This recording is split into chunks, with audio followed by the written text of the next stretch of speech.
First sweet பணியாரம் பண்ணுறதுக்கு நான் ஒரு 1/2 கப் அளவுக்கு பச்சரிசி எடுத்திருக்கேன். இது ஒரு பாத்திரத்தில் சேர்த்துக்கலாம். இது கூடவே ஒரு 1/2 கப் அளவுக்கு சாப்பாட்டு அரிசி எடுத்திருக்கேன். நீங்கள் சாப்பாட்டு அரிசி, இட்லி அரிசி எது வேணாலும் எடுத்துக்கலாம். இதையும் இது கூடவே சேர்த்துக்கலாம்.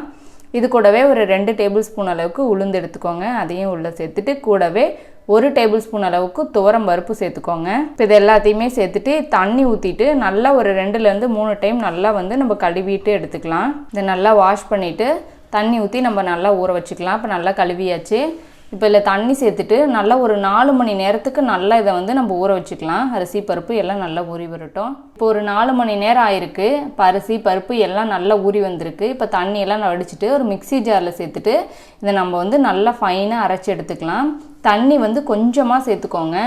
எந்த அளவுக்கு கொஞ்சம் உங்களால் நல்லா கெட்டியாக அரைக்க முடியுதோ அது போல் அரைச்சி எடுத்துக்கோங்க. ஏன்னா நம்ம வெல்லம் சேர்த்து மறுப்பும் கரைக்கும் போது அப்புறம் ரொம்ப தண்ணியாட்டாயிரும். அதனால் நல்லா திக்காக இது போல் நல்லா ஃபைனாக அரைச்சி எடுத்துக்கோங்க.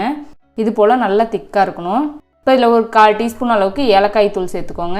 இது கூடவே நான் 3/4 கப் அளவுக்கு வெல்லம் பொடிச்சு எடுத்திருக்கேன்.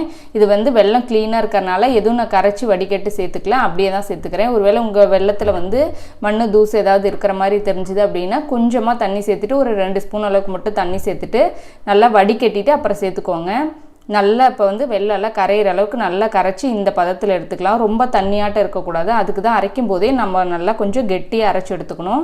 இது போல் சரியாக இருக்கணும் இந்த பதத்தில். இப்போ பணியாரக்கல் சூடாகிட்டுருக்கு. இப்போ நம்ம உடனடியாக ஊற்ற ஆரம்பிச்சிடலாம். எல்லா குழியிலையும் நெய் அப்படி இல்லைனா எண்ணெய் சேர்த்துக்கோங்க. நான் நெய் சேர்த்துக்கிறேன். சேர்த்துட்டு இதில் ஒவ்வொரு குழியிலையும் நல்லா நம்ம ஊற்றி வேக வச்சுக்கலாம். அவ்வளோதான். ஒரு சைடு வெந்த உடனே நம்ம திருப்பி போட்டுக்கலாம். இது ரொம்பவுமே நல்லா டேஸ்ட்டாக இருக்கும். ரொம்ப நல்லா சாஃப்டாக ஸ்பான்ச்சியாக இருக்கும். சாப்பிட்றதுக்கும் ரொம்ப நல்லாயிருக்கும். இன்னொரு சைடும் எல்லாம் திருப்பி போட்டுட்டு 2 பக்கமும் நல்லா வெந்ததுக்கப்புறம் நம்ம வெளியில் எடுத்துக்கலாம். அவ்வளோதாங்க, 2 சைடு வந்துடுச்சு. இப்போ வெளியில் எடுத்துக்கலாம்.